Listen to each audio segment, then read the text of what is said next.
ito ulit ang inyong pambansang paint tutor, Reyka Marquez, and welcome po sa ating munting channel, Tulay sa Tagumpay. Ang isi-share ko po sa inyo ngayon ay regarding naman po sa part 6 ng mga pintura na makikita sa hardwares and paint centers. But this time, ito, paint center na lang talaga to nakikita madalas. But may mga hardware din na nagbibenta, but more on sila, solid colors, okay? So, kasi ang pag-uusapan natin is about urethane paint. Now, bago ako mag-start, gusto ko muna magpasalamat sa lahat po na tumatangkilik sa ating mga video, sa lahat po ng nagsusubscribe sa ating mga video. Maraming salamat po sa inyong lahat, no? At kung bago po kayo sa ating channel, makikiusap po ako na please like, share, and subscribe sa ating mga channel para po makatulong pa tayo sa iba na ma-reach para po pagdating po sa mga paint technicals, okay? But syempre sa ikaka-grow po ng ating channel, no? At maraming salamat po doon sa mga nagko-comment doon sa ating mga video, no? At mga nagtuturo sa atin kung paano gagawin po ng tama ang ating ginagawa, lalong-lalo na po sa video quality, no? Kasi one man army lang po tayo.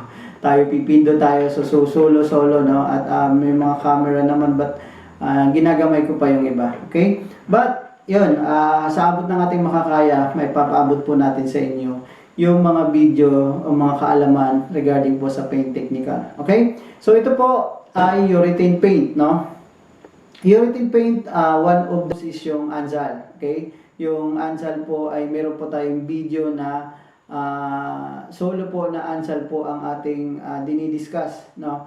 Okay, but syempre ito po ay hindi po tayo sponsor dito, no? Ang ano lang natin is sa tao na yung mga technical, no? At yung meron po tayong available ngayon na sample, meron tayong Weaver at syempre meron tayong Anzal, no? So makikita nyo to sa mga paint centers. Saan po ito ginagamit? Ginagamit po yan sa auto. Kadalasan po sa mga auto. But ginagamit na rin po siya sa mga industrial. No? Actually, nung nakaraan may project kami. Concrete siya. Ginamitan po namin ng ito kulay pula mismo na to. Okay, so yan. Pwede po siya sa wood, pwede siya sa metal, pwede siya sa aluminum, pwede siya sa plastic. And even po sa mga salamin, pwede po siya. No? Ganun po kaganda ang urethane. Very versatile po na product yan. Okay? So urethane paint is two component po yan na pintura na merong base at merong catalyst. No? So ito naman, top coat. Okay, so yan. Ang catalyst po nito is iba, no? Top coat catalyst, wala din po akong naiakyat na top coat catalyst na. So ito pang primer, meron din siyang top coat catalyst. Tingnan niyo na lang dito sa picture, nandito.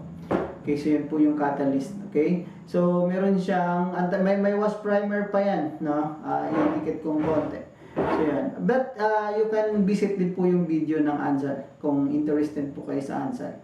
Okay, so wash primer, anti-corrosion, spray filler, color, tapos car show. So yun po ay urethane. And even po dito po sa Weaver, ganyan din po ang sistema niya. Okay, yun nga lang ngayon meron mga may mga one component na urethane. Okay, but ito makikita nyo sa market, and you can ask naman po sa mga mixer, sa mga templador kung paano to gamitin. Okay, so ang thinner po na ginagamit dito is urethane thinner. Okay, so pare-parehas po yan, urethane thinner po lahat ang ginagamit dyan, at ang mixing ratio nyan is 3:1.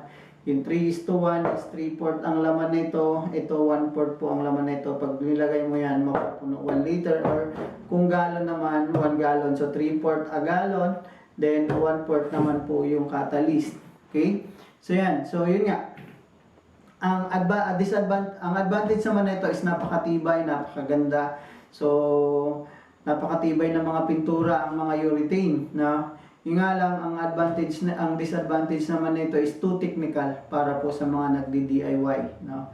Masyado siyang ma-technical, lalong-lalo na pag susundin mo yung sistema, okay?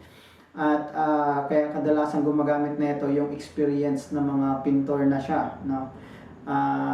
Kasi medyo kapag nagkamali ka dito, medyo mahal siya. So sayang yung application kasi tingnan mo, no, mag-a-apply ka na ito, tapos nagkamali ka dito, o nagkamali ka ng thinner, kumulo, ang dami mong uulitin. Ilang sistema po yan, no. So, medyo disadvantage na talaga na too technical po siya para sa ating mga nagdi-DIY, no. At medyo pricey, no, pricey. Pero katulad niyan, kung sasakyan naman, gusto mong aralin yung sasakyan mo, magre-restore ka, you can study po, no? And check po natin yung understanding Ansel Paints. May video po tayo niyan, ilalagay ko na lang po sa description. Okay? So, maraming brand din po yan sa market, no? May katulad nito, may Weber yan, meron yung gold, meron pang iba yan, yung mga super glue. Maraming brand po yan sa market, no? Tingin na lang po kayo kung anong mga brand, and syempre ask nyo po yung mga paint center kung anong best na brand, kasi minsan expertise din talaga nila yan kung ano yung mga ibibigay nila. Okay, so pag knowledge o pagdating sa kulay, depende po, ano, so tingnan nyo na lang po yan. Okay, so kung may mga katanungan kayo, just comment below lang po at sikapin po nating masagot. No, once again, ito po ay part 6 ng ating mga pintura na makikita sa mga hardwares and paint centers, no, urethane paint. Ito po ulit ang inyong pambansang paint tutor, Rica Marquez. Good day and happy painting po everyone.